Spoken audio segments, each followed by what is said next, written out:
Hello guys, back to my new vlog. आज के vlog में यार मैं बताने वाला हूँ मेरा कबूतर का पिंजरा।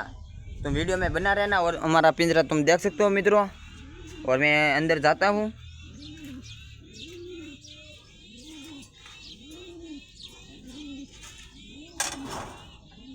और हमारा फैंसी थापा वाला और ये बुलेट और ये तुम ब्लैक में देख सकते हो मित्रों। और ये मुखी की पारे भी है और ये मैं न्यू पारे भी लाया हूँ। और ये हमारा मुखी इंडो के साथ बैठा है और ये बच्चा दोनों उजे से सूखे हैं। और ये हमारा ब्लैक का बच्चा ये उसका है, देख सकते हो। और हमारा पिंजरा में सेटअप कैसा है तुमको दिखाता हूँ, रुको ज़रा।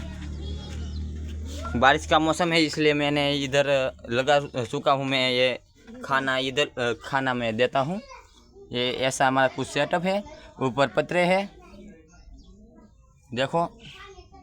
और ये पेटी है। और मैं बाहर से बताता हूँ तुमको। देखो मित्रों, ऐसा कुछ है हमारा पिंजरा। और ऐसे हम पैक कर देते हैं क्योंकि बिल्ली नहीं घुस जाती। देखो ऐसा कुछ है। सारों ओर हमारे पतरे है और जारी है। इधर कोई कबूतर को कोई नुकसान नहीं पहुंचा सकता इसलिए। और अभी मेरा व्लॉग इधर ही ख़त्म करता हूँ मित्रों।